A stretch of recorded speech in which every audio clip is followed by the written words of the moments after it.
Inspired by kingdom principles that work for you. Hello, hello, hello, and welcome to The Power of Her Story, Season 2, Episode 2, with your new host, me, Letitia Campbell Parker. For those of you who didn't know, Raquel Beneby Hart took a backseat, more behind-the-scenes role, executive producing 9 shows on RBNTV YouTube. Shows such as Forward, Upward, Onward Together, Good Eats, Make Sense, Let's Talk Politics and Public Policy, Full Steam Ahead, Relationship Matters, Mo's Weekend Calendar, Bahamas Arts and Entertainment, and of course, The Power of Her Story. Today we welcome a strong woman here to educate and inspire us. She is an inclusion advocate, along with a host of other things, who defies the odds and refuses to be limited. She is an above-the-knee amputee who has fought and continues to fight her battles with style and grace. Champion for the disabled, or should I say differently abled, community at large. In getting to know her, she amazes me daily. Let's welcome Erin Brown to the show. Hello. Hi, Erin. Hi. How are you? I'm great. So, Erin, you are a disability inclusion consultant. First, tell us a little bit about yourself. Give us some background on Erin Brown. Well, sure. I am a short, blonde-haired Black female wearing blue tinted glasses, braces, and a smile. My pronouns are she and her, and I'm wearing a blue blazer, and I self-identify as a limb difference individual, also known as an above-the-knee amputee. And I love to use that way to introduce myself, especially in very public spaces, because it honestly speaks to inclusion. We have participants and attendees and viewers who are living with disabilities, who may not be able to view the presented audio-visual platform that we're on. So I want to make sure they know who is speaking while we're speaking. They can paint that picture and be fully engaged in the conversation. But I am go ahead. That is such a beautiful and just intriguing and different description of yourself that you gave. So I'm sure they can paint that in their minds, because I was painting it as you were saying it. Yes, that is the purpose. It's actually called audio description. And you may have heard that a lot if you're watching Netflix and Fire Stick and a lot of the shows, the TV series now, they say to you that this show will provide audio description. And it's for that purpose, to allow persons living with low vision, visual impairments, a chance to experience what's happening. Well, you're educating us already, Erin. So first of all, what is an inclusion consultant? Exactly what is that? Because that's some big words. It is some big words, but as a Grand Bahama native, I grew up absolutely steeped in athleticism, community service, and political leadership. My mother and my father was all about nation building, being a part of the community, and that spoke to me very early on when speaking to access and inclusion and opportunities. And so I'm very mindful and absolutely filled with gratitude that today I am a disability inclusion consultant, or you hear the terms diversity, equity, and inclusion consultant. So what that means is every facet in life intersects access and inclusion. And so what an inclusion consultant speaks to is not only the practices or the strategies, but also the process of what it means to foster or create inclusive spaces, to ensure inclusive branding, to ensure that no one is left out, no one is left behind, and no one is untouched with your branding and marketing and your programs and your initiatives. So it is a big word, but it is very fundamental. It allows you to tap into spaces you did not even know exist. So, when it came to being an inclusion consultant and disability advocate or a differently able advocate, I don't know the politically correct term, we'll get into that. Do you find, or did you find that your amputation, and if you want to speak to that, you can, but did that give you leverage or an advantage in terms of being able to see things from the other point of view? Well, absolutely. About 21 for 22 years of my life, I lived as a non disabled person. I was not born with a disability. I acquired a disability due to osteosarcoma, bone cancer, where it resulted in the amputation of my leg above the knee.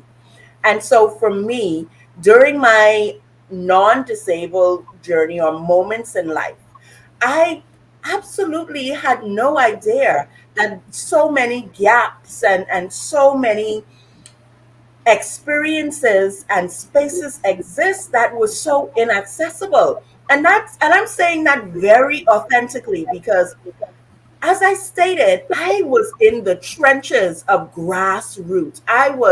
If there was a need, if someone was being bullied, I was there to say, nope, we're not doing this, or what do you need? We're going to make it happen. And so when I acquired a disability, I recognized that when my leg was removed, so was my access. All of the things that I thought was absolutely just regular, natural things would now became, oh, you think you still supposed to get that. And that did not sit well with me at all. And so what happened was the quick transition of not only recognizing that I did most of my treatments in Florida, and coming back home, the realization when I passed those pristine turquoise waters that has give you all the fields, I landed on the asphalt of the airport.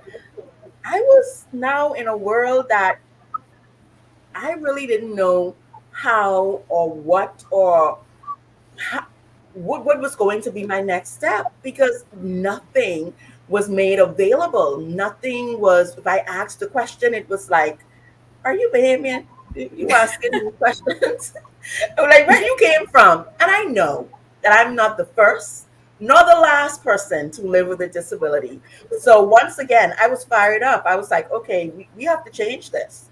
And so, yes, my lived experience, first and foremost, was the first initial steps where I recognized that self advocacy was now going to be my way of life.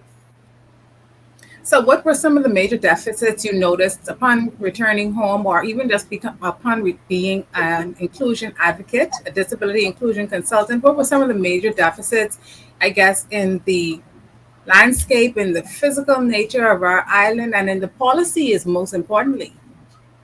Well, I'm going to be honest. I transitioned to each of those things in different ways. This was a journey. When you acquire a disability, or if you were born with a disability, it's two totally separate experiences, both very valuable. Because acquiring a disability, I had already got accustomed to living as a non-disabled person. And so now that I was placed into now a space where that was my face. That was now who person saw instantly living with a physical disability because my leg was gone. So my first experience when I landed came to the time for the persons to leave. I was asked to stay behind because when you have requested a wheelchair, you have to remain. And so I'm waiting patiently and I'm waiting and the flight attendant is waiting and the pilot is waiting because they cannot leave a passenger on board. And we're like, what's going on? Where's the wheelchair? Well, the wheelchair finally comes, but not only does it come, it comes with a person who is unable to assist me at all to come down the stairs. Well, no, let me say it correctly. The individual offered to lift me down the stairs and then place me into the wheelchair. There was no question of how. Well, Do you need assistance? How can we help you? None of that. It was just, come on, let's go. Like he was gonna throw me over his shoulder like Tarzan and say, let's go. Me Tarzan, you Jane type of moment.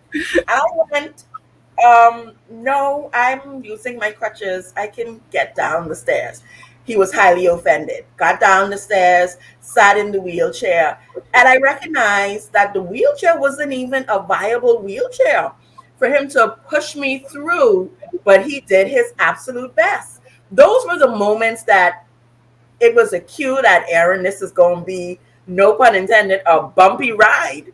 But it was like, okay, this is different. I would have never thought that this would have been a moment as simple as requesting a wheelchair, deboarding a plane, getting into the terminal to get your bags in order to leave. Everyone is long gone, mind you, and I'm still there. And so leaving that and then more experiences like that, it was like, okay, this cannot continue. The most shocking one for me though was when you have the systems already in place, like you spoke about policy and you spoke about infrastructure. So national insurance is one of the ways that that we prepare for, we pay into for moments like this, whether you have an injury or so on and so forth. And I went to them and they disallowed me. I've never been approved for a disability benefit. What was the reason for that? The reasoning, well, after the fourth time, and I kept querying and I kept asking, I don't understand. My leg is absolutely gone. It's not growing back. Mind you, I had a different approach. I was like, well, I would love to work. Where's my desk? It's okay. You disallowed me. I'm ready to work. Where can I go? I Right. took that approach, which was another whole story within itself. But I recognized that the system itself was not designed for limb difference individuals, persons who have amputations, or persons who still had the ability to work or needed adaptive equipment in order to do so. So it was Oh, not set up for that. And therefore, me being disallowed was solely on the fact that in our terms of our policies, you're not disabled. And I was like, well, okay, okay. we can choose that. And that was 17 years ago. I've been Wow. at amputee now for over 17 years, and it is still the same process. And so we're talking to that and we're speaking to that because the lived experiences of our people with disabilities are of value. So that's one of the main things as an inclusion consultant, but also a disability inclusion consultant, to specifically speak to the gaps and the current marginalization or disenfranchisement that is happening due to our current policies and our current inaccessible spaces, or even training, engaging with persons with disabilities, professionals with disabilities. So yes, those were some of the things that kind of really kept me going, um, in a very fired up way, because I was living in self advocacy. I was advocating for my survival. Literally, that's how I started. I learned how to advocate for myself first before I Wow. transitioned into advocacy for everyone else. That's interesting that you say that, Erin, because there is persons with disabilities bill circa 2014 that I've become very familiar with because of my own situation with my son. And, I get very annoyed with it because, number one, okay, it's still a bill, but what is being done to push it forward? What is being done to progress it? So we definitely need to talk, on the side to see what we can do about this bill because there's a lot of stuff covered in it for you, for my son, for me, for everyone, but it's not progressing. But before I go on a tangent, let's move on. So, have you personally or your business? Tell us about your business. I know you have a business, and tell us exactly what you do on a day-to-day basis. I know you have a lot of stuff you do and a lot of areas you covered, but break it down for the layperson. The words that I can understand. Yes, and I'm all about that. So let me start with, I'm an onion. I may make you cry sometimes, but I have many layers, then we will get things done. And so for me, I started a business. Well, actually, I started an organization first, a nonprofit organization that started off with the need for adaptive sports. So I'm a athlete with a disability, or an adaptive athlete, or a para athlete, or Paralympian. You know, we had the Let me Paralympic write these Games. down. Let It's me the write them layers, down. it's the layers. And Okay. so I initially started a sports development program where we were able to get more persons with disabilities back into sports. And then it transitioned to providing all of the equipment and the things that people really overlook, like crutches, wheelchairs, shrinkers. For amputees, we wear shrinkers to shape our residual limb to in preparation for Oh, prosthetics. And so all of okay. these things that persons really didn't think about, I found persons in our community who needed them, and I got them to them, right? And so now I'm looking for jobs. I'm like, okay, I'm back home. I'm qualified. I'm educated. Let me go to some interviews. So I went to interviews with my crutches. And Mhm. sad to say, never was able to fully complete an interview because I don't think they recognized that I was an amputee until asked why was I using a crutches. And I stated, well, I'm an amputee, and that usually ends the interview. And so I then transitioned into, yep, I know, I know. Hold on. Hold on. Isn't there something in our laws about discrimination? Mhm. Is Well, is there? well, you did speak to the Persons with Disabilities Equal Opportunity Act of 2014. Right. This happened within 20, 2004, 10 years before this act came into play. Yet, Hmm. our Constitution still speaks to discrimination and prejudiceness, but not specifically for Hmm. disability Wow. in that terms. So, but at the end of the day, I get where you're going. Can we just be good people? I mean, can if you're qualified, it should not matter what they look like, and that's where the term differently able comes into play for me, because all of Right. us are differently abled, and we hire differently able people every day. So what made me so different? I know I'm without a leg. I get it, and so I transitioned into, okay, Erin, we have to figure out what we're going to do, because as you can tell, giving up is not an option for me. It never has Right. been, whether I had one leg, two leg, 12 toes. That was ingrained in me to, we're going to find a way. And so I started to then present myself as a consultant, because I thought about my expertise and what I was good at and what areas I was good at. And so I entered the orange economy, which is fashion, entertainment, and beauty, and loved it. I lived in that space for about 13 years, post amputation, where I provided production assistance. I was able to source talent. I was able to be on scene of creating, taking concepts and bringing it to life. And Wow. guess what? I still had the no leg. I had my one leg and a pair of crutches.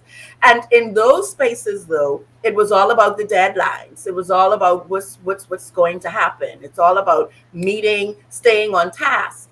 And so Erin Brown Connects, Disability Advocacy and Inclusion Management, was birthed out of that process. Because I sat there and I said, hmm, I'm entering these spaces, and a lot of persons are very stunned at first because they're like, why are you here?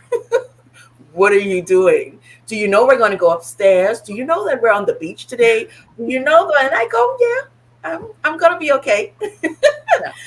And I'm there with them in the sun, in the rain, doing whatever is necessary, because everything is possible. And so my consultating business, my multifaceted consultating business, was birthed. And then I started to go ahead and get more certifications within disability inclusion. And that was purposeful because the one thread that happens within all of those spaces, in those different jobs of consultancies that I was providing, was they all said the same thing. We would have never known that this can actually work. We Wow. also were not aware of our spaces being not being accessible, like not thinking about the fact that there's no elevators, that we're placing our workers, our talent into these spaces, and what does that mean? And so therefore I became that consultant. I've worked with a lot of volunteers, NGOs, public, private, international, Caribbean wise. I have provided consultancy within areas of entertainment, fashion, and beauty, and now policy reforms, now inclusive strategies for branding and marketing. And Mm. so I say that to say this: at the end of the day, we are the creator. I was faced with all of this lack. Nothing's there. Everyone's telling me no, asking me, what are you thinking? You should be home. I'm a mother. I am a Yeah. mother of three children. Three. And at the time, my father was a senior citizen. What was I supposed to do? Just sit there and say, okay, I'm sorry to disappoint you, but not sorry. I showed Yeah. up. You showed up and you showed out, okay? So, Erin, what are some of the biggest, just give me an example, one or two of the bigger policies, the more important policies that you may have helped to implement, to advocate for, to push for in your time as a disability inclusion consultant, as a disability advocate? Give me some policies that you were instrumental into putting in place. Sure. So I would like to also make sure everyone understand that I started off as a human rights activist. I was able to do a lot of the CARICOM, the Commonwealth Secretariat workshops and certifications because my goal was to be the change within this space. And so that allowed me to also experience a lot of the marginalization of what's happening around the world and in the Caribbean and even right here at home. And so the Persons with Disabilities Equal Opportunity Act of 2014 was worked on for years, not just by me, but community leaders, persons with disabilities, NGOs who were disability related, policy makers, grant writers. Like we all put into that for years, in with the hopes that when it was enacted, it would be something that we can really stand firm with and really move forward. And when it happened, it was like, okay, this isn't what we talked about. And therefore, I understand fully when you made the statement that you made with that. But my most current one that I am so excited about and so I don't even know how to put it in words when it comes to access to healthcare. Access to healthcare, we know during this time, and especially in disaster and emergencies, is paramount. And so we were able to now initiate a Patients' Right Act, which now has been integrated with disability inclusion policies, procedures, trainings, and awareness that is going to ensure that all patients, whether you have a service animal, whether you need to be accompanied by an additional person, support staff, whether you need ASL interpretation, whatever it is, we have now taken the steps to ensure that when you enter in a healthcare space, that you have what is needed. It is now an inclusive, accessible space for all. So I'm excited to see that come into play and be enacted, and it just gives me chills about the players because the players were disability allies. That not all of us lived with a disability. Not all of us had lived experiences of being a person with a disability. We were caregivers there were medical practitioners, and there were just some people who was just saying, it is time. It is time to get it done.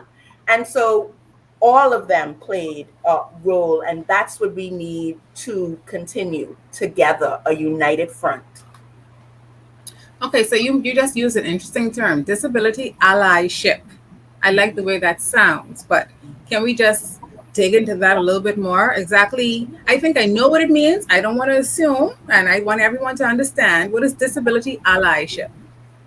Well, the word ally, a lot of us are very familiar with, because that's a friend.